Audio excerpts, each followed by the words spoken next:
3 months into the tour, the Rolling Stones have earned their best reviews in years. Judging from this show at Veterans Stadium in Philadelphia, it appears that time is on their side.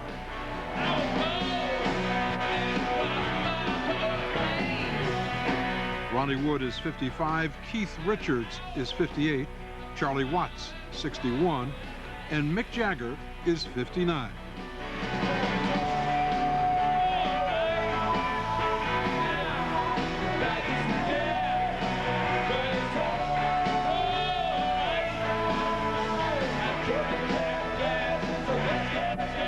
Is it harder for you today, I mean, as you get older?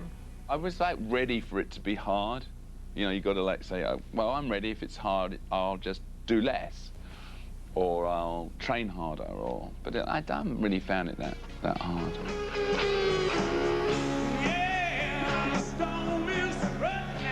This is the most ambitious tour the Stones have ever attempted. In addition to massive stadium shows, they are also playing 20,000-seat indoor arenas and 3,000-seat theaters, sometimes all three venues in the same city. After playing their last U.S. shows this February, the tour will then continue around the world through next summer. And every show demands the Stones' trademark energy, which is why Jagger exercised for months to get into shape. I've read a lot about how Mick prepares to go out on tour, and he tries to get in shape, and he lifts the weights and all of that. How do you prepare for a tour? Ed. I just turn up, you know, there's no secrets, you know. No bike? No, I'm... People ask me if I work out. I say, are you kidding? I play guitar with the Rolling Stones. You know, I mean, you try that. I mean, that's enough of a workout for anybody.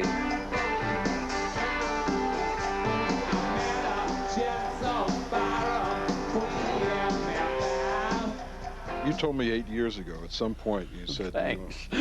Go on. You said the Rolling Stones are going to look silly doing this at some point.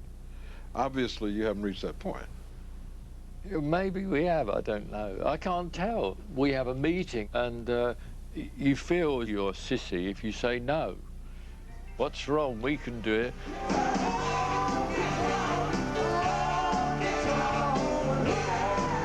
And they have plenty of help. This tour takes over 300 people to run. They have 350 tons of gear and a 300,000-watt sound system, all transported by 53 semis. In a stadium show, everything is bigger than life. This is a 70 by 35-foot, $5 million video screen. You see the sections? Yeah. So it all comes from behind. It comes from actually from that fold, and it comes around. So it's not here when we come out, and has separate images on it, and then it joins up.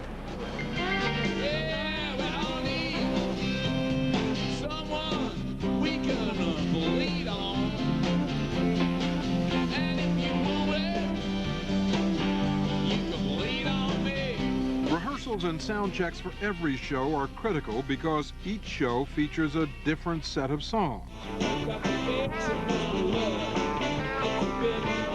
They have over 400 from which to choose.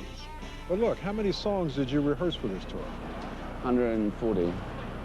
It's a lot of words to remember. I know. I don't claim to remember all the words. Yeah. I remember all the lyrics of this show. I don't need any lyric prompting, but I might need prompting to do certain things like, well, remember what town I'm in, for instance. Jagger's humor is a smokescreen. Age is not the Stones' nemesis, it's their friend. 4 decades of experience has made them savvy businessmen. You don't want my trousers to fall down now, do you? In 1969, they revolutionized the touring business by bringing their own state-of-the-art sound and lighting equipment to every show. In 1972, they gave themselves a brand identity, the now iconic tongue logo. By 1975, they turned mundane tour announcements into media events. With each successive tour, the Stones found ways to do it bigger and better. Fortune magazine estimates that since 1989, they have generated $1.5 billion in revenue. money that comes from several complementary yet separate businesses.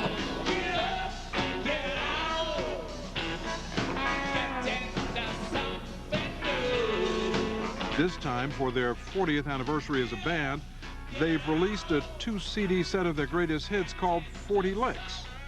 That is also the name of the tour.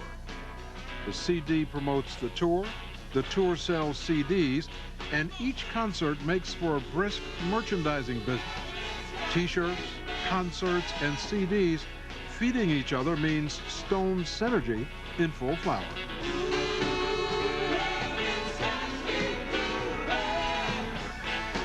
This is really big business, a Rolling Stones Oh, it tour. is. It is big business. But at the same time, it really, when it break it down, it's still a mum and pop store. You know, we've got no shareholders, no stockholders.